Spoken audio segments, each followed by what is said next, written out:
चलिए, तो बहुत ही मोस्ट इंपॉर्टेंट क्वेश्चन आज के क्लास में हम डिस्कस करेंगे, जो कि क्वेश्चन आपको सामने दिखाई दे रहा है। ये क्वेश्चन आज की क्लास में केवल 4 और 6 नंबर में देखने को मिलेंगे। ध्यान रखना, केवल और 4 और 6 नंबर में एक एक क्वेश्चन को नोट डाउन कर लेना। जैसे 8वां नंबर क्वेश्चन शायद 6 या 7 तक मैंने बताया था क्या ना पिछले वाले में। तो यहाँ देखो 8वां नंबर क्वेश्चन, द्विघात समीकरण x square plus 2bx minus a square minus B square बराबर 0 को हल कीजिए।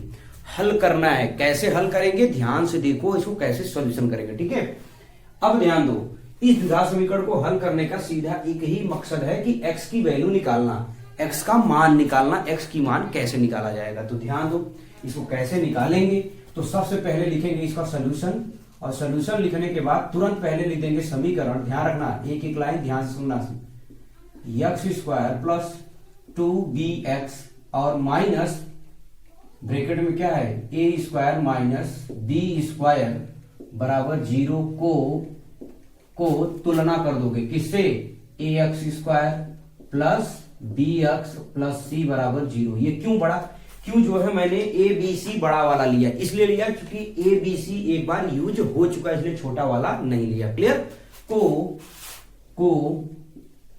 को तुलना करने पर, यानी आप क्या कर दोगे, कंपेयर कर दोगे। ठीक है ना, करने पर जब आप कंपेयर करोगे ध्यान से देखो, a का मान क्या निकल के आएगा, a यहाँ एक्स स्क्वायर वाला, यहाँ एक्स स्क्वायर, तो यहाँ 1 है तो a का मान 1। ऐसे b का मान क्या आ जाएगा, ध्यान दो, b यहाँ bx है लेकिन यहाँ bx है लेकिन यहाँ 2b हो जाएगा, b का मान 2b। ऐसे ही c का मान क्या हो जाएगा, माइनस, और ब्रैकेट में क्या a square minus B square, माने c है और यहाँ c की ये पूरी वैल्यू है। क्लियर हुआ कि नहीं हुआ। अब ध्यान दो, श्रीधराचार्य है, ध्यान दो क्या, श्रीधराचार्य। तो श्रीधराचार्य से क्या हो जाएगा, फार्मूला हम जानते हैं क्या, x बराबर माइनस बी माने बड़ा वाला लिखना है केवल, minus B plus minus B square minus क्या 4ac, ये आपका करनी में रहेगा, अपान क्या हो जाएगा 2a। क्या इतनी बात क्लियर हुआ कि नहीं सभी लोगों को। अब आगे देखो, तो x बराबर मान रखो b का मान देखो क्या है 2b है, तो रखोगे क्या माइनस 2b है, प्लस माइनस, फिर b का मान रखोगे, समझ पा रहे हो ना, बस यहाँ पे स्मॉल लेटर में लिखा है बस, माइनस 4 करड़ी में रहेगा, ध्यान रखना 4a की वैल्यू कितनी है 1, और c की वैल्यू कितनी है माइनस, ध्यान रखना।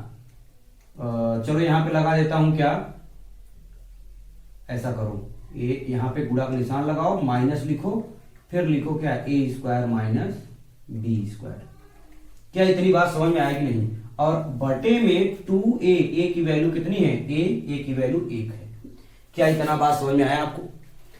माने हमने क्या किया, ये सारी वैल्यू यहाँ पे पुट किया। अब पुट करने के बाद सोल्यूशन करेंगे। सोल्यूशन करेंगे कैसे, ध्यान दो बच्चे, ध्यान से देखते चलो बस, minus 2b plus minus b, 2 दूनी कितना हो जाएगा 4b स्क्वायर, भैया 2 का वर्ग 4 और b का वर्ग ये हो जाएगा, माइनस माइनस माइनस प्लस हो जाएगा, तो प्लस लिख दो, 4 का गुणा a में करेंगे क्या हो जाएगा 4a square minus minus plus, sorry plus पहले से है तो क्या हो जाएगा माइनस 4b स्क्वायर करड़ी में, और पूरे के बटे में 2। कुछ लोग कम समझ में आएगा ना, ध्यान दो बच्चे, कुछ नहीं है, माइनस माइनस प्लस हो गया, लेकिन 4 गुणा जब a में करेंगे 4a स्क्वायर, 4 गुणा b में करेंगे b स्क्वायर। अब मैं सुना माइनस ये माइनस माइनस प्लस हो चुका है ऑलरेडी, दोबारा गुणा नहीं करना है। अब देखो 4b स्क्वायर से 4b स्क्वायर कैंसिल आउट, आगे यहां पे देख लो, तो क्या आया, x बराबर minus 2b plus minus 4a square बचा रहेगा, और अपान क्या हो जाएगा 2। अब भाई फटाफट ले लो इसका वर्गमूल, तो भैया 4a का स्क्वायर का वर्गमूल क्या होगा 2a, क्योंकि 4 का वर्गमूल 2a स्क्वायर का a, अपान क्या हो जाएगा 2। अब क्या करोगे, एक बार जोड़ोगे एक बार घटाओगे कि नहीं, लेकिन 2 पहले ले लो कॉमन, तो 2 जब कॉमन ले लेंगे तो बताओ बचा क्या माइनस b और प्लस माइनस a और बटे में 2, तो 2 से 2 कैंसिल आउट, 2 और 2 कॉमन हो जाएगा, माइनस b है माइनस प्लस माइनस से प्लस माइनस से। लेकिन x की 2 मान आया, क्या क्या आया, एक बार माइनस b, एक बार देखो यहाँ प्लस है तो प्लस a, और एक बार आ जाएगा माइनस बी और माइनस ए। एक बार प्लस ले लिया और एक बार माइनस, तो लास्ट में लिख दो क्या, अतः समीकरण के हल पूछा था ना, हल समीकरण के हल कौन कौन है, माइनस बी प्लस ए तथा माइनस ए माइनस बी है। क्या इतना बात समझ में आया नहीं आया? मैंने कहा ना 4 नंबर में ये क्वेश्चन छपेंगे, ध्यान रखना 4 नंबर में, नोट डाउन कर लो। फिर मैं नेक्स्ट क्वेश्चन लेके चलूं 9, जो कि मोस्ट इंपॉर्टेंट क्वेश्चन।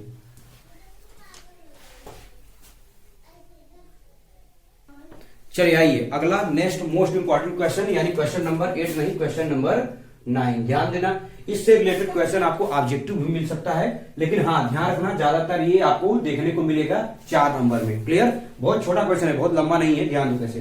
द्विघात समीकरण ज्ञात कीजिए जिसके मूल दे रखा है, मूल माने अल्फा और बीटा। ध्यान दो, सोल्यूशन करेंगे और सोल्यूशन में मूल माने क्या, अल्फा व क्या है, बीटा। तो अल्फा और बीटा किसके मूल, अल्फा व बीटा समीकरण लिख लेंगे क्या, x square minus alpha plus beta x और प्लस अल्फा इंटू बीटा के मूल है।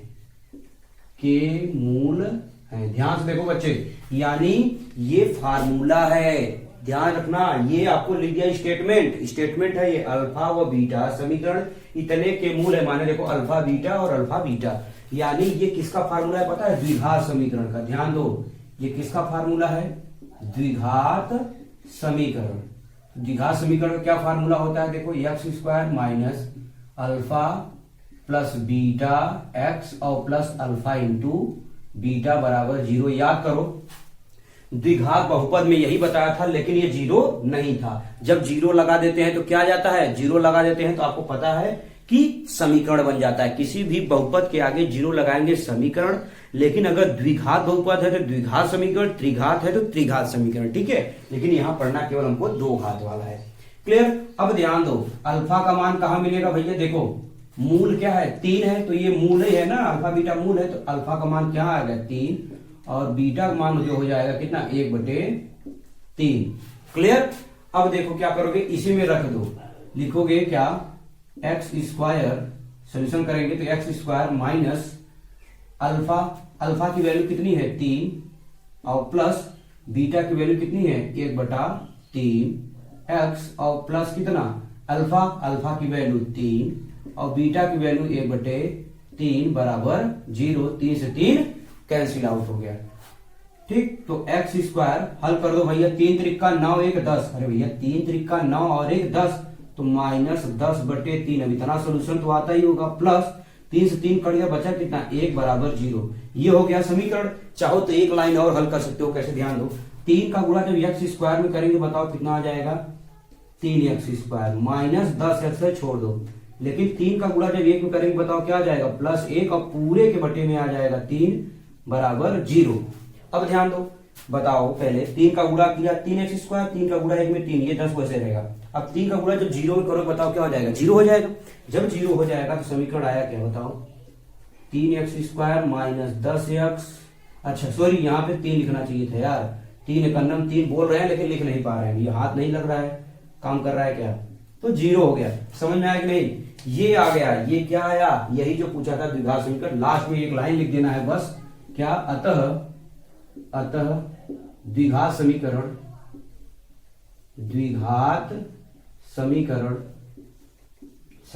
क्या है, 3x square minus 10x plus 3 बराबर 0 है। समझ में आया कि नहीं आया, यानी ये आपका क्या है, द्विघात समीकरण है। क्लियर? बहुत ही इंपॉर्टेंट क्वेश्चन है, नोट डाउन कर लो। अब हम स्टेटमेंट बेस्ड क्वेश्चन देखेंगे, ठीक है ना, जैसे माता की आय, पिता की आय, आयत का क्षेत्रफल से रिलेटेड, ये सभी क्वेश्चन आपको 6 नंबर या 4 नंबर में देखने को मिलेंगे, ठीक है। ये भी क्वेश्चन नोट डाउन करो आप पहले।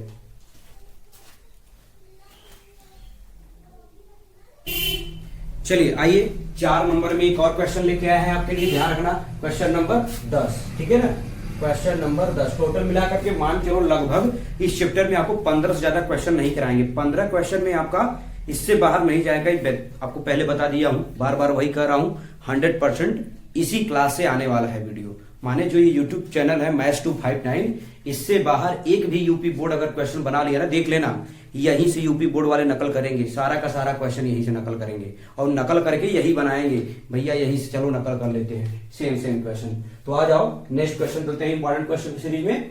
द्विघात समीकरण x² माइनस 7x प्लस 12 बराबर 0 के मूलों के व्युत्क्रमों का योगफल ज्ञात कीजिए।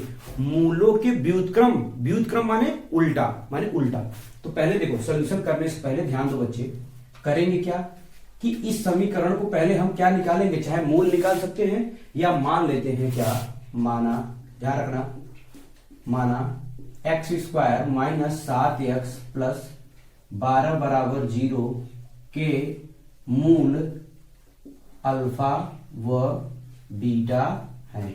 समझ में आया कि नहीं? हमने इसको क्या किया, मूल मान लिया अल्फा व बीटा है, तो इसके व्युत्क्रम का उल्टा हमको ज्ञात करना है। लेकिन व्युत्क्रम माने समझो पहले 1 अल्फा और प्लस 1 बीटा का योगफल पूछा है, माने ये व्युत्क्रम माने उल्टा हो गया, योगफल भी हो गया। अब इसको सॉल्व कर देंगे। जब इसको सॉल्व करेंगे बताओ आएगा क्या, इसी को एक लाइन में अल्फा का गुणा 1 करें क्या हो जाएगा, अल्फा, और प्लस बीटा गुणा 1 करें क्या आ जाएगा, बीटा, और बटे में क्या आ जाएगा, अल्फा इंटू बीटा आ जाएगा। क्लियर?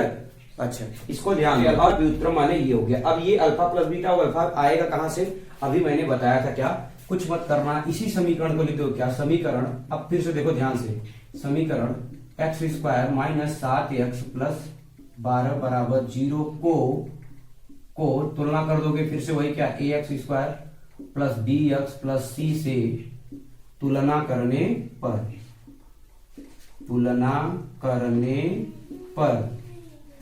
जब हम तुलना करेंगे बताओ a बराबर क्या निकल के आ जाएगा, 1, b बराबर निकल के आ जाएगा -7 और c बराबर निकल के आ जाएगा 12। समझ में आएगा नहीं कैसे? भैया मैं बता चुका कि a यहाँ कुछ नहीं है, 1, b का मान क्या हो जाएगा -7, यहाँ देख लो क्या है, और c बराबर 12 हो जाएगा। अब इसी समीकरण में रख देना है, तो लास्ट में लिखोगे अतः क्या है बताओ, अल्फा प्लस बीटा बटे में अल्फा इंटू बीटा आया है। बताओ अल्फा प्लस बीटा कैसे आएगा बताओ, मूलों का योगफल और मूलों का गुणनफल। अगर नहीं पता तो पहले ऐसा करो, इसको निकालने से पहले एक काम और कर लो, चलो अल्फा प्लस बीटा की वैल्यू निकालो। अभी सूत्र बताया था क्या, -b बटे a, बताया था कि नहीं?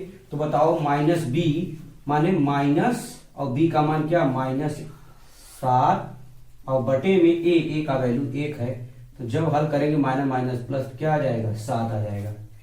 क्लियर?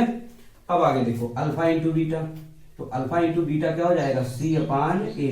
तो बताओ c की वैल्यू कितनी है, 12, और a की वैल्यू 1 यानी आ जाएगा 12। अब लास्ट में लिख दो जो लाइन अभी लिखा था, अब लिखोगे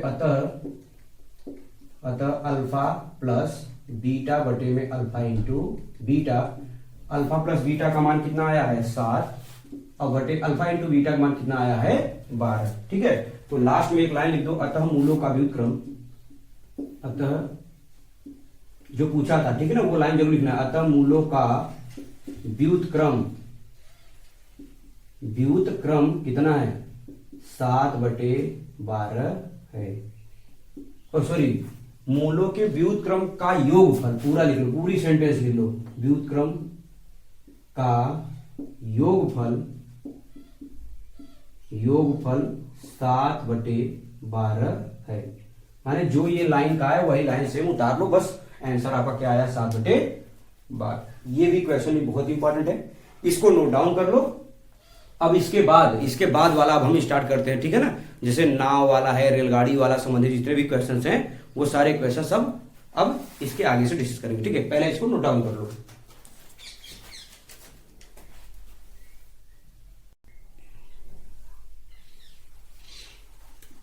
सभी यूपी बोर्ड जो क्लास 10 के बच्चे हैं विशेष तौर पे ध्यान दें कि आप लोगों की सभी जो क्लासेस हैं कंटिन्यू चल रहा है, आप सबको मिल ही रहा है। चैप्टर नंबर 4 का ये पार्ट 2 है, जिसमें कि हमने पार्ट 1 में बेहतरीन और मोस्ट इंपॉर्टेंट क्वेश्चन को देखा था। मैंने कहा कि आप सभी लोग वो सभी वीडियो को देखिए और क्वेश्चन को नोट डाउन कर लीजिए। ठीक है, क्लियर? अब हम पार्ट 2 लेके आए हैं, चैप्टर नंबर 4 टारगेट में टारगेट, और माने द्विघात समीकरण का 4 और 6 नंबर में ऐसे क्वेश्चंस आपको देखने को मिलेंगे। ठीक है, तो अब हम बिना देरी की इस क्वेश्चन को देखिए। सामने थोड़ा सा धुंधला दिखाई दे रहा होगा, लेकिन आप मैं पढ़ दे रहा हूं, समझने का पूरे रूप से पूरा देखने का प्रयास करिएगा, ठीक है। देखिए क्या है क्वेश्चन। एक रेलगाड़ी की चाल 5 किलोमीटर प्रति घंटा बढ़ा दी जाए, ठीक है। चाल जितना भी रहा हो, कह रहा 5 किलोमीटर प्रति घंटा बढ़ा दी जाए, तो रेलगाड़ी 360 किमी की दूरी तय करने में 1 घंटा समय कम लेता है। तो रेलगाड़ी की चाल ज्ञात कीजिए। ध्यान से देखो बच्चे, ये क्वेश्चन नोट डाउन कर लेना। ऐसे क्वेश्चंस जान लेना, most most most important question ये आके रहेगा, आप देख लेना। हो सकता है डाटा चेंज कर दे, ठीक है ना। तो आइए अब हम सोल्यूशन करना स्टार्ट करते हैं। अब क्या करेंगे, सबसे पहले क्या, रेलगाड़ी की चाल तो हम मान लेंगे, माना रेल गाड़ी की चाल x किलोमीटर प्रति घंटा है, ऐसे हमने मान लिया, ठीक है। चलिए तो आइए अब हम इसको सोल्यूशन करते हैं भाई। हमने क्या किया, रेलगाड़ी की चाल मान लिया x किलोमीटर प्रति घंटा है, ठीक। अब देखो प्रश्नानुसार, ध्यान दीजिएगा, प्रश्नानुसार क्या है जरा ध्यान दीजिएगा। प्रश्न के अनुसार कह रहा है यदि रेलगाड़ी की चाल 5 किलोमीटर प्रति घंटा बढ़ा दी जाए, है ना। तो पहले बढ़ाइए नहीं, पहले ये बताइए चाल बराबर सूत्र क्या होता है। चाल बराबर, ध्यान से देखिएगा, दूरी और बटे में क्या होता है, समय। होता है कि नहीं होता है। अच्छा ठीक है, हमने चाल मान रखा है x, समय हमने नहीं माना है, तो समय को हम t मान सकते हैं, ठीक है ना। चाल हमने क्या माना है, x, दूरी, टोटल दूरी ध्यान रखना, तो रेलगाड़ी 360 किमी की दूरी फिक्स है, ध्यान रखना। अभी मैं दूरी लिख दूंगा, ठीक है ना, दूरी उसको वैसे ही रहने देता हूं, लेकिन समय को मान लेते हैं, ये क्या हो जाएगा, t। ये आपको दिमाग में रखना है। तो बताइए अगर आपसे पूछ लिया t बराबर तो क्या आएगा, तो आप कहोगे सर दूरी और बटे में x। भाई इधर तेरे पूरा हो जाएगा, ये इसका इधर पूरा हो जाएगा, क्लियर। अब ध्यान दो बच्चे, कुल दूरी दे रखा है 360 किलोमीटर, मैं लिख दे रहा हूं कुल दूरी कितना दे रखा है, 360 किलोमीटर। तो जब यहाँ t बराबर रखोगे, बताओ क्या आएगा, 360 बटे में x, क्लियर। ध्यान रखना, ये हमने लिख दिया, इतना आपका समय आ गया, इतना घंटा आ जाएगा समय, क्लियर। अब आगे ध्यान से देखो क्या कहा है, ये तो यहां तक का क्वेश्चन हमने सॉल्व कर दिया। तो रेलगाड़ी, ध्यान रखना, कब, जब 5 किलोमीटर प्रति घंटा बढ़ा दे रेलगाड़ी की चाल, ध्यान रखना, प्रश्न के अनुसार लिखा ही हूं। तो बताओ रेलगाड़ी की चाल माने 360 तो जाएगा ही जाएगा, दूरी सेम, लेकिन चाल पहले x था, लेकिन बाद में चाल कितना बढ़ा दिया, 5 किलोमीटर प्रति घंटा। तो बताओ x में 5 जोड़ दोगे भाई, तब तो 5 माने क्या, पहले 10 था, 5 बढ़ा दिया माने 15 हो गया। बढ़ा दी जाए तो रेलगाड़ी 360 किमी की दूरी, माने 360 किमी की जो दूरी है, 1 घंटा कम समय लगता है, 1 घंटा कम, माने पहले कितना समय लगता था t, पहले कितना समय लगता था t, अब कितना लगेगा, 1 घंटा कम लगेगा। 1 घंटा कम का मतलब मान लेते हैं t में से 1 घटा देंगे, 1 घंटा कम समय लगेगा। क्या इतनी बात समझ में आई। अच्छा एक चीज और, इसको मान लेना इक्वेशन नंबर फर्स्ट। अब ध्यान से सोचो बच्चे, ध्यान दो, माने मान लो पहले 5 घंटा लगता था, 1 घंटा कम लगा, 4 कब, जब 5 किलोमीटर बढ़ा दिए तब। बहुत अच्छी बात है। अब आप बताओ t का मान क्या है, 360 बटे x है। तो जहां ये है क्या t, इसको हटा करके रख दोगे 360 बटे में x, समझ पाए नहीं।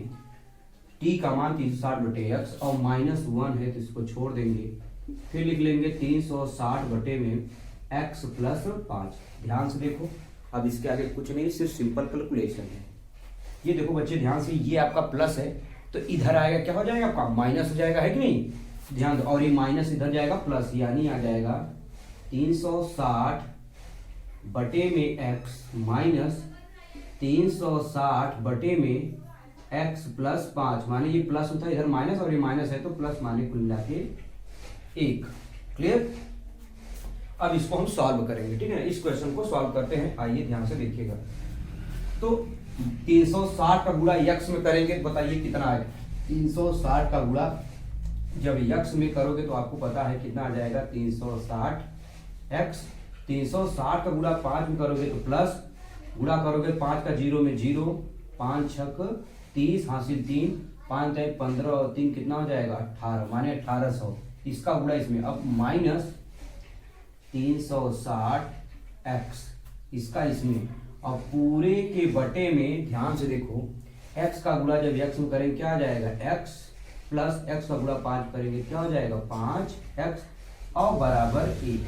इतनी बात समझ में आई कि नहीं? देखो बड़े आराम समझा रहा हूँ जिससे आपको समझ में आ जाए, ठीक है ना, कि गुणा कैसे हो रहा है। देखो 360x से 360x कैंसिल आउट, तो तिर्यक यहाँ गुणा कर देंगे, यहाँ पे दिखाई दे रहा होगा, आगे थोड़ा सी लाइन और देख लो। 1800 बराबर x का गुणा 1 करेंगे क्या आ जाएगा x प्लस कितना आ जाएगा 5x। समझ में आएगी नहीं? ये हो गया। अब एक चीज सॉरी मिस्टेक हो गया, x का x करोगे बच्चे x स्क्वायर होगा ना, x स्क्वायर होगा, इस बात का ध्यान थोड़ा सा।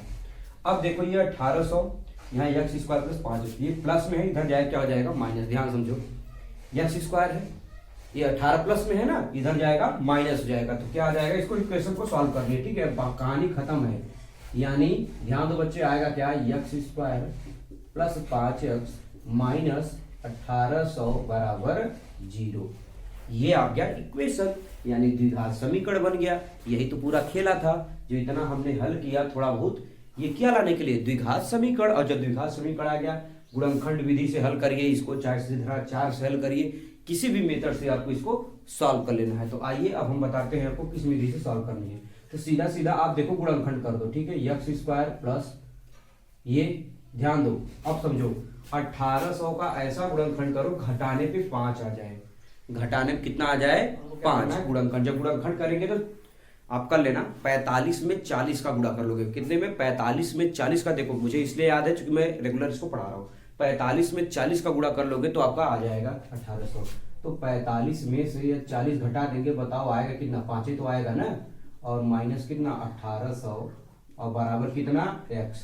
अब इसका गुणा कर दो फटाफट, तो x का गुणा 45 करोगे कितना आ जाएगा 45x, और माइनस 40 करोगे तो 40x, और माइनस कितना 1800 बराबर 0 हो जाएगा। क्लियर?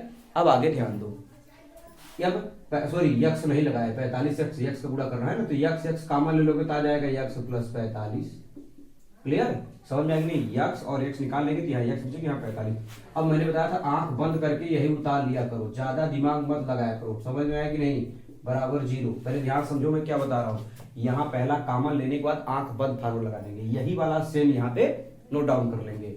अब देखो यहाँ तो x है, यहाँ तो 40 है, 40 कैसे आएगा जब 40 को गुणा करोगे तब, लेकिन यहाँ क्या है माइनस है, यहाँ भी माइनस है, माइनस कब आएगा जब यहाँ माइनस लगाओगे तब। क्या इतनी बात समझ में आई?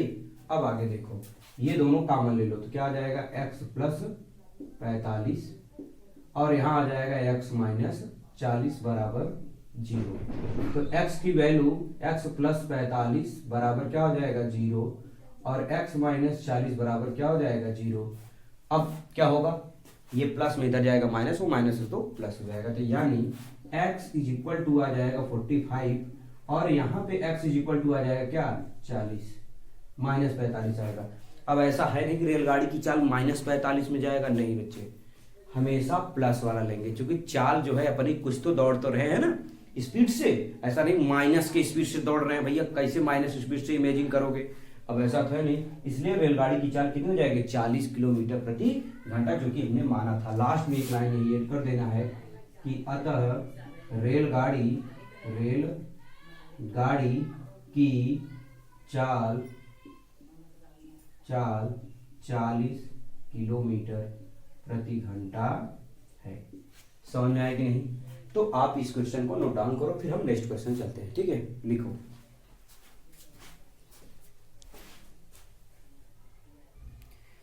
चलिए देखिए, ये भी क्वेश्चन आपका बहुत इंपॉर्टेंट क्वेश्चन है, ये आप समझ लेना, बेहद ही इंपॉर्टेंट क्वेश्चन है, इसको नोट डाउन कर लेना बढ़िया से। इस तरीके क्वेश्चन देख लेना, छपके रहेगा। मैं बोल रहा हूं, मैं केवल वही क्वेश्चन बता रहा हूं, जान लो डायरेक्ट यूपी बोर्ड में छपेगा। अब मैं इससे ज्यादा कुछ नहीं बताने वाला हूं, ध्यान दो। अब क्या है, पहले क्वेश्चन को देखते हैं। दो वर्गों के क्षेत्रफलों का योग दो वर्गों के क्षेत्रफलों का योग कितना है? 460 मीटर स्क्वायर है। यदि उनके परिमापों का अंतर 24 मीटर है तो दोनों वर्गों की भुजाएं, दोनों वर्ग, ठीक है। आइए इसको सॉल्व करते हैं। दोनों वर्ग की भुजाएं हमको तो पता नहीं है, भुजाएं कितनी कितनी है, तो मान लेते हैं क्या, माना पहले वर्ग की भुजा मान लेते हैं अपने मन से x मीटर है, तथा दूसरे वर्ग की भुजा हमने मान लिया कितनी मीटर है? y मीटर है। ध्यान से देखो, पहले भुजा x और दूसरे भुजा की y मान लिया। यानी अगर जैसे मान लो हमने एक वर्ग ऐसे मान लो छोटा बता दिया, ये x है, तो दूसरे का हम मान लेते हैं कितना है आपका? y। अगर y है तो सब के सब क्या रहेंगे? y रहेंगे, और सब x है तो सब के सब क्या रहेंगे? x रहेंगे, ठीक है। अच्छा, वर्ग का क्षेत्रफल आपको पता ही है क्या होता है? वर्ग का क्षेत्रफल, ठीक है, वर्ग का क्षेत्रफल जो होता है भुजा स्क्वायर, ये पता होना चाहिए क्या होता है? भुजा स्क्वायर। अब प्रश्नानुसार लिखते हैं, ध्यान से देखना बच्चे, प्रश्नानुसार, क्लियर। तो प्रश्न के अनुसार क्या होगा जरा ध्यान से देखना। दो वर्गों के क्षेत्रफलों का योग, यानी वर्ग का क्षेत्रफल भुजा स्क्वायर होता है। पहले वर्ग का x स्क्वायर, दूसरे वर्ग का y स्क्वायर। हमने x y माना है, तो इसका जो क्षेत्रफल हो जाएगा x स्क्वायर, और इसका क्षेत्रफल क्या हो जाएगा? y। दोनों को जोड़ देना है, तो प्रश्न के अनुसार क्या हो जाएगा? x स्क्वायर और प्लस y स्क्वायर बराबर 468, इक्वेशन नंबर फर्स्ट। क्या इतनी बात आपको समझ में आई कि नहीं आई? अच्छा, बहुत अच्छी बात है बच्चे, लेकिन ध्यान रखना परिमापों का अंतर। परिमाप क्या होता है? परिमाप माने, समझना बच्चे, चारों भुजा माने 4a, चारों भुजाओं का योग होता है परिमाप। समझ पाए कि नहीं? तो वैसे ही आपका वर्ग का परिमाप पहले लिख दे रहा हूं। वर्ग का परिमाप कितना होता है? 4a होता है, लेकिन परिमाप हमने भुजा तो x और y माना है, तो इसका मतलब क्या हो जाएगा? 4x minus 4y। भुजाओं का अंतर कितना दे रखा है? 24, यही दिया है ना, देखो 24 दे रखा है, ठीक है। अब 4 और 4 दोनों में ले लेंगे कॉमन, तो आपका ब्रैकेट में हो जाएगा x माइनस वाई बराबर क्या आ जाएगा? 24, और काट देंगे तो 4 6 कितना हो जाएगा? 24। यानी यहाँ पे आगे देखो बच्चे, तो x माइनस वाई बराबर आ जाएगा 6, इक्वेशन नंबर सेकेंड। क्या इतनी बात समझ में आई कि नहीं आई? अब ध्यान से देखो, यहां से हम x का मान निकालें या y का मान निकालें? बताओ, अगर ये माइनस से इधर जाए क्या हो जाएगा? प्लस, यानी x बराबर क्या आ जाएगा? 6 प्लस y आ जाएगा कि नहीं आ जाएगा? भाई देखो, ये माइनस से इधर जाए क्या हो जाएगा? प्लस हो जाएगा। अच्छा, एक बात ध्यान दो, समीकरण 1 से क्या लिखेंगे? समीकरण 1 से ध्यान दो बच्चे, x का मान देखो, x स्क्वायर है और प्लस y स्क्वायर है, तो x का मान है कितना? 6 प्लस y, लेकिन स्क्वायर है। देखो x का स्क्वायर है प्लस y स्क्वायर है, वैसे छोड़ दो, और बराबर कितना? 468। इतनी बात समझ में आई कि नहीं आई? अच्छा, अब आगे देखो, वर्ग करोगे तो भाई a प्लस बी का होल स्क्वायर माने 6 का वर्ग कितना हो जाएगा? 36। y का वर्ग करोगे y स्क्वायर प्लस 2ab माने 6 दूनी 12y, और प्लस y स्क्वायर बराबर 468। इतनी बात समझ में आई? माने सिंपल हमने फार्मूला लिख दिया। तो क्या करोगे बच्चे? y में y जोड़ दोगे, कितना हो जाएगा? 2y स्क्वायर, और प्लस कितना हो जाएगा? 12y। लेकिन ये प्लस है, इधर ले आओ माइनस कर दो। माने एक बात समझो, और चाहे तो आप एक बार पहले एक लाइन ऐसे समझो, क्या ये प्लस में इधर जाएगा माइनस, हो सकता है आप डायरेक्टली कर दूं तो ना समझ में आए, लेकिन आप ऐसे समझो।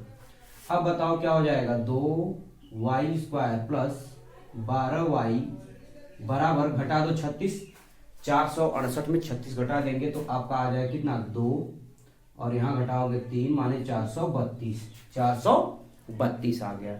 अब देखो, 2 2 2 सब में काम है, सब 2 का पहाड़ा पढ़ो, 2 दूनी 4 माने 2 से कट गया, केवल बचेगा y स्क्वायर। अब 2 से इसको काटोगे, 2 छंग 12, 6y बराबर 2 से इसको काटो, 2 1 9 2, सॉरी 2 दूनी 4, 2 1 9 2, 2 छंग 12 माने 216 आया। नहीं समझ पाया क्या? 2 से भाग दोगे तो बताओ 2 से कट जाएगा ये पूरा, माने वही आएगा 2 छक 12, 2 से इसको काट दिए। अब ये प्लस में इधर आया क्या हो जाएगा माइनस, यानी आ जाएगा वाई स्क्वायर प्लस 6y और माइनस 216 बराबर 0, बराबर 0। फिर देखो अभी द्विघात समीकरण इसमें पहले वाले में बना था, इसमें भी द्विघात समीकरण बन गया। तो आपका विधि चाहे जिस विधि से आप सॉल्व कर डालो कोई फर्क नहीं है, ठीक है। अगर कुछ लोग लग रहा है सीधाचार से सॉल्व करना चाहते हो कर लो, और गुणनखंड विधि से करना चाहते हो तो भी गुणनखंड विधि से भी कर सकते हैं। गुणनखंड विधि अगर लगाएंगे बताओ 216 का ऐसा खंड करो घटाने पे 6 आ जाए तो क्या हो सकता है बताओ। तो ध्यान दो, आप 18 और 12 ले लेना, कितना 18 और 12 गुणा करके आए बता देते हैं। 18 में 12 का गुणा करो देख क्या आता है, 12 8 96 हासिल कितना 9, 12 का नम 12, 12 9 21, समझ में कि नहीं। मैं देखो इसलिए डायरेक्ट कर पा रहा हूं क्योंकि मैं इतने सालों से पढ़ा रहा हूं, मुझको हर एक डाटा याद है, आपको इतनी अच्छी तरीके से पता हो जाए, कैलकुलेशन भी काफी स्ट्रांग हो जाता है। जैसे बार बार इसीलिए कहते हैं ना, जितनी बार पढ़ोगे उतना ज्यादा ऑटोमेटिक वो डाटा ही सेट हो जाएगा कि ये जब आया तो इसको क्या करनी है ना। ये केवल बार बार पढ़ने से होता है और कोई तरीका नहीं है। क्लियर। अब आ जाओ भाई, तो क्या हो जाएगा यहाँ पे आपका वाई स्क्वायर प्लस कितना 6y घटा के क्या लिख दोगे 18y में से 12y घटा देंगे तो बताओ आएगा कि नहीं आएगा, और माइनस कितना है 216। क्लियर। ध्यान से देखो, ध्यान से 18 में से 12 घटाओगे 6y। क्लियर। अब 18 में 12 गुणा करोगे 216 भी आ जाएगा। अब लेते हैं कॉमन, आ जाओ थोड़ा सा यहाँ पे देख लेते हैं। तो यानी जब y कॉमन ले लेंगे तो बचेगा y प्लस 18, क्योंकि 2 बार y है तो y प्लस 18। अभी मैंने बताया था आंख बंद करके सीधा अगले वाले ब्रैकेट में लिख दो y प्लस 18 बराबर 0। उधर तो दिखाई दे ही रहा होगा, अगर नहीं दिखाई दे रहा होगा तभी मैं चेक कर लेता हूँ, ठीक है। लेकिन पहले आप देखो अब, लेकिन ध्यान दो बच्चे, ध्यान से देखना। हमने कहा y कॉमन ले लोगे तो यहाँ y और प्लस 18 बच जाएगा, क्योंकि यहाँ y गायब, यहाँ 18 बचेगा, यहाँ 2y है तो 1y बचेगा। यही वाला ब्रैकेट नकल मार के उतार लेना है। अब आगे सुनो, यहाँ तो 12 है, यहाँ तो 216 है, लेकिन यहाँ ब्रैकेट में क्या है 18 है, यहाँ y है। यहाँ 12y कब आएगा, जब आप 12 का गुणा करोगे तब। लेकिन यहाँ माइनस क्यों लगाएंगे, क्योंकि भैया माइनस का गुणा करोगे y में तो 12y, और माइनस का प्लस में करोगे माइनस, और 18 12 में करोगे 216। अब ये दोनों ब्रैकेट सेम है तो इसको ले लो कॉमन। ध्यान से देखना, कॉमन ले लोगे तो बचेगा क्या क्या, y यहाँ बच जाएगा और यहाँ बच जाएगा कितना -12 बराबर 0। अब देखो प्लस वाला मत लो, क्योंकि ये प्लस लोगे तो माइनस आएगा, माइनस वाला लोगे तो प्लस आ जाएगा। ऐसे दिमाग लगाओ, y -12 बराबर 0 तो y बराबर क्या आएगा 12, और हमेशा पॉजिटिव वैल्यू लेनी है। ऐसा नहीं भुजा -5, कोई किसी का खेत होता है का -1 बीघा हमारे पास खेत है, -1000 बीघा खेत है, कोई ऐसा बोलता है, बिल्कुल भी नहीं। तो भाई माइनस में हम दूरी को नहीं मेजर किया सकता, ठीक है ना। कोई ये कह दे कि जैसे कि मैंने -2 किलोमीटर दौड़ा, ई का बात हुआ भैया, -2 किलोमीटर होता ही नहीं है ना, मतलब माइनस में दूरी को मेजर नहीं किया जाता। अब आगे देखो, ध्यान से सुनो, तो 12 आ गया, 12 माने है किसका मान, y का मान, माने तो दूसरे वर्ग की भुजा है ना। पहले वर्ग की भुजा कैसे निकालोगे, बिल्कुल निकाल सकते हो यहां से, ठीक है ना। समीकरण 2 से, समीकरण 2 से क्या है, x बराबर 6 और प्लस y का मान 12, तो x बराबर कितना आ जाएगा 18। तो लास्ट में लिख दोगे क्या, अतः, क्या पूछा था देखो, दोनों वर्गों की भुजाएं, अतः लिख दो लास्ट में, दोनों वर्गों की भुजाएं कितना 18 मीटर व 6 मीटर है, 18 मीटर व 6 मीटर है। क्लियर। ये रहा क्वेश्चन, बच्चे एकदम बढ़िया से नोट डाउन कर लो, ठीक है। तब फिर मैं नेक्स्ट क्वेश्चन चलता हूं, लिखो इसको।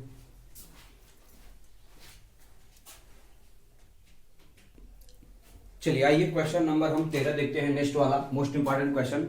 एक बात ध्यान रखना, इस क्वेश्चन में एक खासियत क्या है, ध्यान रखना। इस तरह के क्वेश्चन में 2 तरीके के आएंगे। पहले पढ़ो, 2 ऐसी क्रमागत धनात्मक सम संख्या है, लेकिन आपके ज्ञान में 2 क्रमागत धनात्मक विषम संख्याएं भी हो सकता है। सम संख्याएं और विषम संख्याएं दोनों आ सकती हैं, तो ध्यान रखना। इसके लिए मैं कंसेप्ट आपको बता दे रहा हूं, दोनों और लगा लेना, ठीक है। याद कीजिए, जिनके वर्गों का योगफल 452 है, क्लियर? अच्छा, तो आ जाइए, ध्यान रखना, सोल्यूशन स्टार्ट करेंगे। जो हम सम बता रहे हैं तो विषम वाला भी ध्यान से समझना, ठीक है? पहले हम मानेंगे क्या, माना दो क्रमागत धनात्मक सम संख्याएं, माने जो पूछा है वही हम मान लेंगे। सम संख्याएं मान लेंगे क्या है, 2x और फिर 2x प्लस 2। ध्यान समझना मेरी बात को, सम ये याद रखना पड़ेगा बच्चे, ये याद रखना पड़ेगा, 2x और कामा 2x प्लस 2, ऐसे 3 कहता तो 2x प्लस 4, 2x प्लस 6 यानी 2 4 6। क्लियर? अगर यही विषम कहता तब क्या करते, ध्यान रखना, विषम कहता तो सुन लेना, यहाँ 2x plus 1, 2x plus 3, 2x plus 5, समझ पाए कि नहीं, ये हो जाता। अब ध्यान दो, प्रश्नानुसार सिर्फ लिखो और क्वेश्चन सॉल्व हो जाएगा। प्रश्नानुसार सिर्फ एक लाइन है, सिर्फ मानना है। क्या कहा है, जिनके वर्गों का योग, माने दोनों के वर्गों का योग, माने क्या है, देखो 2x का होल स्क्वायर और प्लस क्या 2x प्लस 2 का होल स्क्वायर बराबर 492 है ना, ये 52, सॉरी 452। क्लियर? अब आ जाओ, इसको सॉल्व करेंगे। 4 का वर्ग करेंगे, 2x का माने 4x स्क्वायर आ जाएगा, फिर a प्लस बी का होल का स्क्वायर, माने फटाफट करते हैं भाई, ये सब तो पता होना चाहिए, ठीक है ना। 2 दूनी 4 दूनी 8x। अब ये प्लस में है, इधर लेके चले आए कि एक लाइन अभी और लिख दे, चलो अच्छा एक लाइन लिख देता हूं, बाकी सबको इधर उठा के लाएंगे। तो 4 और 4 कितना हो जाएगा, 8x स्क्वायर। क्लियर? बहुत अच्छी बात है। प्लस 8x प्लस 4 है, उसको हम बाद में लेंगे, प्लस 4, लेकिन ये प्लस में है, अब माइनस इधर 452 करो बराबर 0। समझ पाए कि नहीं? क्लियर? अब ध्यान दो, ये आपका सेम वैसे उतार लो, 8x स्क्वायर प्लस 8x, घटाओ भैया, घटा लोगे, ध्यान से देखो, 4 है, 4 में से 452 घटा दो तो आपको पता है कि आ जाएगा 448 बराबर 0। आएगा कि नहीं आएगा भाई? 4 घटाओगे तो 448 आ जाएगा। लेकिन एक चीज ध्यान दो बच्चे, सब में क्या कॉमन है, 8 है, तो देखो 8 से काटोगे ये भी 8 कट जाएगा, ये भी 8 कट जाएगा, और 8 से काटो, यानी ध्यान दो, मैं डायरेक्ट लिख रहा हूं, 8 को काटोगे तो x स्क्वायर बचेगा, यहाँ केवल x बचेगा, और यहाँ पे 8 काटोगे तो 8 पंचे 40, 8 पंचे 40, और यहाँ बचा कितना 4, तो 8 छाक 48 और बराबर 0। अब बताओ, फिर से द्विघात समीकरण बन गया। अब सिर्फ कर रहा है गुणनखंड और लप से आंसर आ जाएगा। क्या आ जाएगा, 56 का ऐसा गुणनखंड करो कि घटाने पे यहाँ कुछ नहीं दिख रहा है, जब कुछ नहीं दिखता है तो 1, यानी 8 सते 56, वो 8 में से 7 गया, यानी हम तुरंत इसको हल कर सकते हैं क्या, x स्क्वायर प्लस 8 में से यही 7x घटा देंगे, बाकी सब कुछ माइनस 56 है तो लिख लेना। ध्यान दो क्या बोल रहा हूं, ये वैसे लिखो, ये भी वैसे लिखो, सब कुछ, केवल x को ले सकते हो, 8x में से 7x कैसे जाना, क्योंकि 8 सते 56 भी होता है और 8 में से 7 जाएगा, ये भी आ जाएगा, ठीक है ना। अब ले लो x कॉमन पेयर बना करके, तो x जब इन दोनों में जब कॉमन लोगे केवल आ जाएगा x प्लस 8। कई बार समझा चुका हूं, ऐसे आंख बंद करके x प्लस 8 लिख लेना। अब बताओ, यहाँ 56 है, यहाँ 8 है, यहाँ 7 है, यहाँ x है, कब आएगा, जब 7 गुणा करोगे, 7 का गुणा जब x करेंगे 7x, और 7 गुणा करेंगे 8 सते 56, लेकिन यहाँ माइनस है, यहाँ माइनस है, तो यहाँ माइनस करोगे तभी माइनस आएगा। अब ले लो कॉमन और बराबर 0। देखो बहुत जो है आसान वे से इसको हल करेंगे, तो माने x प्लस 8 हो जाएगा कॉमन, तो बचेगा क्या, x माइनस 7 बराबर 0। समझ पाए नहीं? ये दोनों कॉमन हो जाएंगे, यहाँ x और यहाँ क्या हो जाएगा, 7 हो जाएगा। क्लियर? अब ये देखो प्लस वाला छोड़ दिया करो, मैं बताया ना हमेशा माइनस वाला लोगे तो अपने आप प्लस ना, क्योंकि धनात्मक का है ना, देख रहे हो ना, क्या कहा है धनात्मक, तो ये प्लस लेते तो माइनस हो जाता, तो ये 7 आ गया। x का मान क्या आ गया, 7, लेकिन x का मान तो पूछा नहीं है, क्या पूछा है, माना 2 क्रमागत धनात्मक पूर्णांक, क्या माने है ये, तो लिखोगे अतः 2 धनात्मक क्रमागत पूर्णांक, अतः 2 धनात्मक क्रमागत सम संख्याएं क्या क्या है बताओ। 2 × 7 कामा 2 × 7 + 2 नहीं समझ में आया क्या, ध्यान दो। 2 × 7 कामा 2 × 7 + 2 क्लियर, ये इसमें मान रख दिया। तो अब बताओ क्या हो जाएगा, 7 दूनी 14 कामा 7 दूनी 14 दूनी 16 है, ऐसे लिख लो, दोनों है क्लियर। तो ये रहा क्वेश्चन का सलूशन, इसको भी नोट डाउन कर लो, वेरी वेरी इंपॉर्टेंट क्वेश्चन, ठीक है, नोट डाउन करो।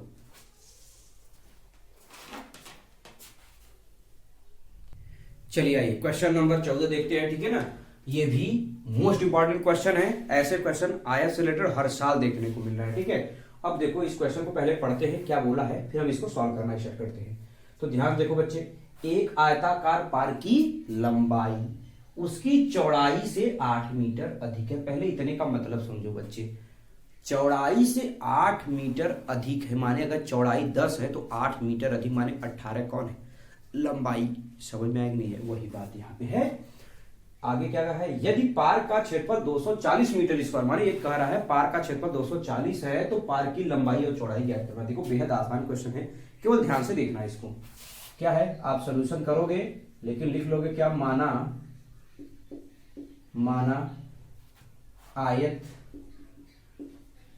आयत की लंबाई, आयत की चौड़ाई मानो तो लंबाई अपने आप आ जाएगा। चौड़ाई कितना मीटर है, x मीटर। क्यों हमने चौड़ाई माना, अभी ध्यान दो।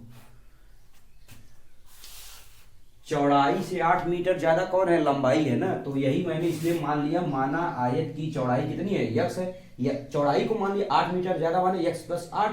तो लास्ट में लिख देंगे, तो लास्ट का मतलब लिखेंगे तथा ऐसे लिखो, तथा आयत की लंबाई 8 मीटर ज्यादा माने x + 8 मीटर। क्लियर, ये हो गया। माने ये बताओ आयत का क्षेत्रफल होता क्या है, आयत का क्षेत्रफल पहले कितना दे रखा है, पहले ये नोट डाउन करो, 240। आयत का क्षेत्रफल क्या होता है, लंबाई गुणित चौड़ाई और बराबर यही हो जाएगा 240। समझ में आया कि नहीं आया, माने आयत का क्षेत्रफल ये, लंबाई माने कितना है देखो, x + 8 इंटू चौड़ाई को हमने क्या माना है, x और बराबर 240। कहानी खत्म। अच्छा इसको होमवर्क छोड़ देंगे क्या, आप कर लेंगे, लेकिन चलो इंपॉर्टेंट क्वेश्चन करा रहा हूँ, छोड़ूंगा नहीं, हर एक क्वेश्चन बता दे रहा हूँ।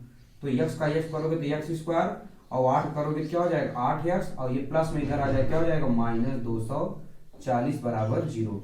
अब सिर्फ इसका गुणनखंड करनी है, 240 का ऐसा गुणनखंड करो कि घटाने पे तुम्हारा कितना आ जाए, 8 आ जाए, घटाने पे कितना आ जाए 8। अब ऐसा गुणनखंड हमको ढूंढना पड़ेगा, ठीक है। कैसे ढूंढेंगे भैया, ध्यान दो। अगर मैं बात करूं 240 जाना है, कितना है 240, 8 लाना है, और नहीं तो श्रीधरा 4। जैसे अगर देखो किसी के माइंड में ऐसा चल रहा है हम तो गुणनखंड आता ही नहीं है, तो करे तो क्या करे भैया, माइंड में ऐसा कौन सा प्लान लाए, सीधी बात है श्रीधरा 4 का फार्मूला लगा दो। चलो इस बार मैं बता भी देता हूं, ठीक है ना। जब श्रीधरा 4 का जो फार्मूला लगाओगे इसमें बता दे रहा हूं, बाकी गुणनखंड करोगे तो इससे बढ़िया कुछ नहीं है, गुणनखंड करोगे तो इससे बढ़िया कुछ नहीं, ए बी सी का मान पता करना पड़ेगा, है ना। जैसे यहाँ पे देखो तुलना करोगे ए बी सी, चूंकि श्रीधरा 4 में फार्मूला होता क्या है, देखो फार्मूला पहले लिख दे रहा हूं, फार्मूला होता है -b + करड़ी में b² - 4ac/2a। समझ पा रहे हो कि नहीं। अब इसमें ए बी सी का मान कैसे आएगा, जो x² का गुणांक आप याद करो, दिमाग में याद करो, x² गुणांक क्या हो जाएगा 1, b का गुणांक 8 और c माने 240। यानी अगर हम यहाँ लिखना चाहें लास्ट में कि a बराबर, ध्यान दो, a बराबर कितना आ जाएगा 1, b बराबर कितना आ जाएगा 8 और c बराबर आ जाएगा -240। इतना तो देखो पता होना चाहिए आपको, ठीक है ना। अब इसमें फार्मूला लगा दो तुरंत आ जाएगा, अगर जब पता है तो, नहीं पता है तो आप गुणनखंड भी कर लेना, ठीक है ना। मैंने एक क्वेश्चन में ये भी बता दिया। अब -b का मान 8 है, प्लस करड़ी में b का मान 8 का स्क्वायर, भाई देखो b का मान 8 है तो 8 का स्क्वायर -4a ए की वैल्यू कितनी है, ए की वैल्यू 1 है, और इंटू सी, सी माने कितना -240, ये पूरी करड़ी लिख देंगे, और बटे में 2a, ए माने 1। क्लियर? रुक जाओ भैया, अलार्म बज रहा है, टाइम हो गया लग रहा है। चलो भैया टाइम हो गया है, लेकिन कोई बात नहीं है, इसको पूरा सॉल्व कर लेते हैं, फिर एक क्वेश्चन और बता देंगे, भले टाइम हो गया। ठीक है, चलो तो जब हम इसको सॉल्व करेंगे बच्चे ध्यान दो, -8 प्लस -8 अठाई कितना हो जाएगा 64, माइनस माइनस प्लस 24 चौका 96 माने 960। ठीक है ना, गुड़ा उड़ा आता होगा, उम्मीद यही करता हूं भाई, पढ़ लिख रहे हो तो गुड़ा तो आता ही होगा। -8 प्लस माइनस, जोड़ो इन दोनों को भैया, जोड़ोगे कितना आ जाएगा 4, और 9 6 15, और कितना आ जाएगा 9 1 10, यही आएगा क्या? देख लो भैया भाई, आप पहले ये देखो, -8 लिखा, 24 में माइनस माइनस प्लस हुआ, गुड़ा करोगे तो देखो 4 चौका 16, 4 दूनी 8 ठीक 9 है कि नहीं है। अच्छा, जब इसमें 8 अठाई 64 हो गया, 64 जब जोड़ोगे तो 4 आ जाएगा,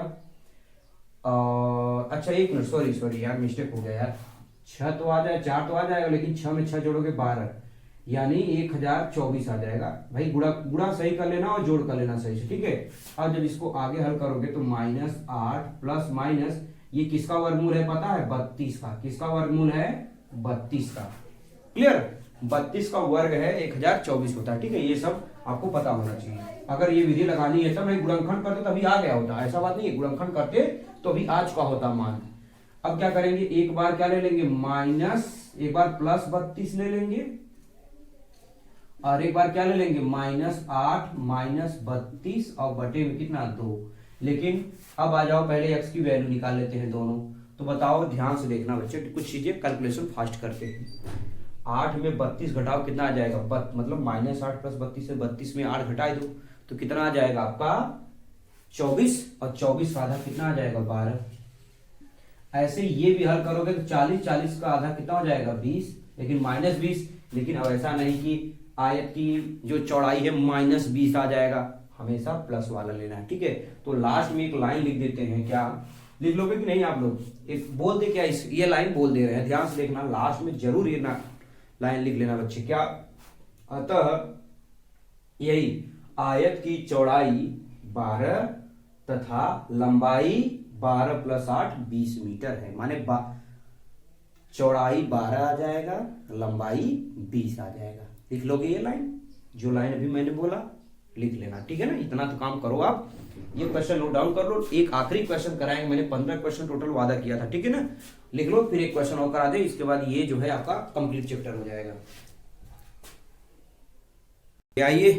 आइए इस चैप्टर का आखिरी और मोस्ट इंपॉर्टेंट क्वेश्चन हल करते हैं, माने द्विघात समीकरण के चैप्टर नंबर 4 के। क्या है क्वेश्चन, ध्यान रखना, आप देख लेना। जितने क्वेश्चंस मैं बताया हूं 15 क्वेश्चन, अगर इससे एक भी क्वेश्चन बाहर आ गया ना तो आके कमेंट बॉक्स में कमेंट कर देना सर नहीं आया। मुझे पूरा विश्वास है 101% आएगा, इस बात का पता होना चाहिए, इसीलिए लिखा हूं टारगेट में 100 में 100 बैच, ठीक है। और एक बात और, यदि आप लोगों को भाई बैच ये जो सीरीज चला रखे हैं टारगेट में 100 आपको बहुत बढ़िया समझ में आ रहा है, बहुत मेहनत कर रहे हैं, अगर आपको हेल्पफुल वीडियो लग रहा है तो अपने सभी दोस्तों को, एक व्हाट्सएप ग्रुप बना हुआ है, लिंक भी है, ठीक है ना। इसी यूट्यूब वीडियो के लिंक में आप जाओगे डिस्क्रिप्शन में तो वहाँ आपको मिल जाएगा, ठीक है। सभी को बोल दो कि आ जाए वहाँ पे यूट्यूब, इसको सब्सक्राइब कर ले भाई। अगर आपको हेल्पफुल लगता है तो अपने दोस्तों को भी बोलो कि इस तरह का चैनल है, सब्सक्राइब कर लीजिए, ठीक है। तो अब आ जाओ, आगे बढ़ते हैं हम भाई, बिना देरी किसको हम सोल्यूशन करना स्टार्ट करते हैं और क्वेश्चन पहले पढ़ते हैं इसको बढ़िया से। एक नाव की चाल स्थिर जल में, स्थिर जल माने जब जल शांत है, 8 किलोमीटर प्रति घंटा है। यह धारा की दिशा में, माने जिधर धारा बह रहा, पहले देखो समझने का प्रयास करो बच्चे। हवा पहले शांत है तो आप साइकिल चला रहे हो, यदि हवा की जो जिधर आप जा रहे हो उधर हवा चला, मानो साइकिल इधर ऐसे जा रहा हो, इधर से हवा भी चल रहा है, तो आपकी साइकिल की रफ्तार बढ़ जाएगी। लेकिन पता चला आप इधर जा रहे हो, हवा इधर से आ रहा, आप इधर जा रहे हो, हवा इधर चल रहा है, आप इधर जा रहे हो, तो क्या होगा, आपका चाल कम हो जाएगा। वही बता रहा है कि धारा की दिशा में 22 किलोमीटर, माने जिधर हवा बह रहा है 22 जाने में, और धारा की विपरीत दिशा में 15 जाने में कुल 5 घंटे, माने जाने आने में कुल कितने घंटे लगे, 5 घंटे लगे। अब ध्यान दो, धारा की चाल ज्ञात कीजिए। तो हमको पता नहीं है तो हम मान लेते हैं क्या, माना धारा की चाल x किलोमीटर प्रति घंटा, माने x किमी प्रति घंटा है, ये हमने मान लिया। ठीक है, अब ध्यान दो, प्रश्नानुसार हम क्या करते हैं, प्रश्नानुसार ध्यान देना। अच्छा, प्रश्नानुसार से पहले एक काम कर लेना, कह रहा है कि नाव की चाल स्थिर जल में, पहले इसको लिख लो, नाव की चाल स्थिर जल में कितना दे रखा है, 8 किलोमीटर प्रति घंटा। ये भी नोट करो, धारा की दिशा में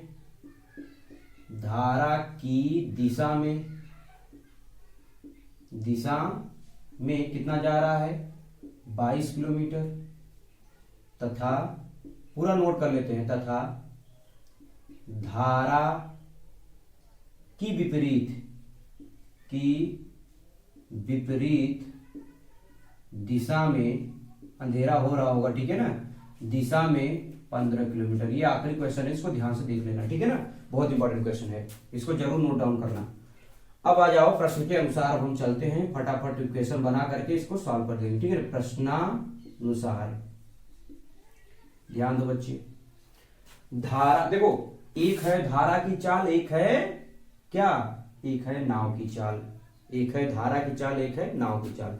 अगर मैं कहूं धारा की दिशा में नाव की चाल, लिख दे रहा हूं, ध्यान रखना, धारा की दिशा में नाव की चाल। एक बात बताओ, जिधर हवा चल रहा है आप उधर ही भाग रहे हो तो आपकी स्पीड बढ़ जाएगी, माने जुड़ जाएगा, यानी नाव की चाल है कितना, 8, और धारा की चाल कितना हुआ, x, तो बढ़ गया इतना किलोमीटर प्रति घंटा। लेकिन धारा की दिशा में है, तो धारा की विपरीत दिशा में, यहां केवल लिख दे रहा हूं विपरीत दिशा में नाव की चाल, यानी नाव की चाल में से ये x घट जाएगा। इस कंसेप्ट को पहले ध्यान से समझने का प्रयास करो बच्चे, यानी जिधर हवा चल रहा है उधर भागेंगे तो हमारी चाल बढ़ेगी, और जिधर हवा चल रहा है उसके विपरीत जाएंगे तो घट जाएगी ना बच्चे। वही चीज है कि यहाँ पे हमने घटा दिया। अच्छा, धारा की चाल मतलब कितना, धारा की दिशा में कितना जा रहा है, अच्छा बताओ, 4 बराबर दूरी बटा समय होता है कि नहीं होता है, 4 बराबर दूरी बटा समय। अगर समय बराबर निकालेंगे, चलो अच्छा सूत्र लिख ही देता हूं, समय बराबर क्या होगा बताओ, दूरी और बटे में क्या हो जाएगा, चाल। ठीक, अब ध्यान दो, पहले यहां पे धारा की दिशा में 22 किलोमीटर जा रहा है, तो दूरी है कितना, 22, लेकिन धारा की दिशा में चाल कितनी है, 8 प्लस x, और प्लस धारा की विपरीत दिशा में कितना जा रहा है, 15, और उसकी चाल कितनी है, 8 माइनस x, बराबर टोटल घंटे कितने लग रहे हैं, देखो 5 घंटे, टोटल 5, जाने आने में टोटल 5 घंटे। बहुत अच्छी बात है। अब सिर्फ इस क्वेश्चन को सॉल्व कर देना है। आ जाओ भाई सॉल्व करते हैं। तो 22 का गुणा 8 में करेंगे तो क्या हो जाएगा, 8 दूनी 16, और 8 दूनी 16, और एक क्या हो जाएगा, 17। 22 गुणा 8 में 22 गुणा जब x करेंगे तो क्या हो जाएगा, 22x, और प्लस 15 गुणा 8 में करेंगे तो 120, और प्लस 15x, और पूरे के बटे में गुणा कर दो भाई, एक क्वेश्चन में प्लस भी, एक क्वेश्चन में माइनस भी, डायरेक्ट फार्मूला समझो, एक क्वेश्चन में a plus B, question direct इसका गुणा करोगे, कर लेना आप, 64 माइनस एक्स स्क्वायर बराबर कितना आ जाएगा, 5। इसको सॉल्व करते हैं भाई, 120 और 176 दोनों प्लस में है, जोड़ दोगे, जब जोड़ोगे कितना आ जाएगा, 6, 7, 2, 9, और 1, 1, 2, 296, 15x और 22x, ये माइनस में है, ये प्लस में है, तो घट जाएगा, कितना आ जाएगा, माइनस 7x, और बराबर 5 गुणा कर दो, 64 पंचे मतलब 4 पंचे 20, भाई 3 गुणा हो जाएगा ना इसका, 4 पंचे 20 और 5 छक 30 और 2 कितना हो जाएगा 32 और माइनस कितना 5x²। क्लियर। इक्वेशन बनेगा बच्चे, द्विघात समीकरण बनेगा, है ना। अब दोनों को उठा के इधर प्लस इधर ले आओ माइनस जाएगा। तो देखो ये -5 है, इधर लेके आओ क्या हो जाएगा +5x²। अब -7x है लिख दो, अब +296 है ये भी लिख दो, लेकिन -320 बराबर क्या आ जाएगा 0। समझ पाए कि नहीं, ये हो जाएगा। अब आगे देखो, इसको हल करनी है, माने कुल मिला के सोल्यूशन हो चुका है। बस आपको ये क्वेश्चन बार बार वही है कि इसका द्विघात समीकरण बनेगा। 296 में 320 घटाओ, यानी 320 में 296 घटा दो, बस आंसर माइनस में आ जाएगा। तो घटाओगे कितना आ जाएगा 4 आ जाएगा, है ना। और यहाँ पे कितना बचेगा 11 माने 2, कुल मिला के 24 आ जाएगा। क्लियर, घटा लेना 24 आ जाएगा। अब ये देखो ध्यान से देखो, ये 24 है, यहाँ 5 है, 24 में 5 का गुणा करो तो 120। अब 120 का ऐसा गुणनखंड करो कि घटाने पे 7 आ जाए। अरे भैया लास्ट वाले गुणा पहले में कर देंगे, 120 आएगा। अब क्या करेंगे, ये इसका क्या हो जाएगा -7 है, तो यानी इसका क्या हो जाएगा आपका घटाने पे -7 आना चाहिए। तो 24 पंचे 120, 120 का ऐसा गुणनखंड करो कि घटाने पे 7 आ जाए। बताओ कैसे होगा, कैसे आएगा भैया 15 8 120, अब 15 में से 8 गया 7। ठीक है ना, आप कर लेना, ठीक है ना, मैं गुणनखंड कर दे रहा हूं फटाक से। तो सीधा आ जाएगा कितना 15x और प्लस कितना 8x और -24 बराबर 0। सोच रहे हैं, जोड़ रहे हैं, अरे भैया ये माइनस में है ये प्लस में है, घटाओगे तो यही आ जाएगा। अब 5 ले लोगे कॉमन, यक्स और यक्स ले लोगे कॉमन, तो बचेगा क्या सिर्फ x -5। अब आंख बंद करके फिर से लिख लो x -5 बराबर 0। अब आप कहोगे कि आएगा कैसे, समझ गए कि नहीं। देखो 5 सॉरी यार, यहाँ पे 5 हुआ तो ये कॉमन ले लेंगे, कितना बचेगा भाई 3 ही बचेगा ना भाई। ऐसे देखो, अच्छा 15 8 120, यहाँ 240 कैसे आ गया यार, सॉरी यार, बराबर 0 रहेगा। दिमाग देखो अंधेरा हो गया है ना, उधर तरफ भाग गया है। अब आ जाओ, ठीक है। तो यहाँ 5 नहीं 3 भाई, देखो 5 का 5 नहीं 15, 3 ही बचेगा, तो यहाँ भी 3। अब बताओ यहाँ 3 है, यहाँ 3 है, यहाँ 24 से कैसे आएगा, जब 8 का गुणा करोगे तब तो 8 दोनों में आ जाएगा, 8 3 24 और ये भी हो जाएगा, और प्लस ले लो कॉमन। तो क्यों, क्योंकि प्लस ये हो जाएगा। अब ये दोनों सेम क्या हो जाएगा कॉमन, जब कॉमन कर लोगे तो हो जाएगा x -3। देखो ये सब बेसिक कैलकुलेशन है, इतना तो आना चाहिए भाई, अगर इतना नहीं आ रहा है तो समझ लो दिक्कत है। 0। अब बताओ, हमने कहा था ना ये प्लस वाला छोड़ दो, हमेशा माइनस वाला लेंगे तो क्या आ जाएगा x -3 बराबर 0। तो x बराबर क्या आ जाएगा 3 है किसकी चाल, देखो लास्ट में माने किसके और पहले माना धारा की चाल, तो लास्ट में लिख लेना, एक लाइन लिख लो इसमें भी ना। अतः धारा की चाल कितनी है 3 किलोमीटर प्रति घंटा है, लिख लोगे ना लास्ट में, दिखाई दे रहा होगा उम्मीद करते हैं। तो ये कंप्लीट चैप्टर नंबर 4 हो गया। ये घंटा ये और लगभग 30-35 मिनट का वो वीडियो है, ठीक है। टोटल मिला करके आपका 1.5 घंटे का क्लास है इस चैप्टर में। इतना देख लोगे, इस चैप्टर से एक भी क्वेश्चन बाहर जाने वाला नहीं है। आज के लिए इतना रखते हैं बच्चे, मिलेंगे नेक्स्ट चैप्टर समांतर चौड़ी में। Thank you so much everyone, take care.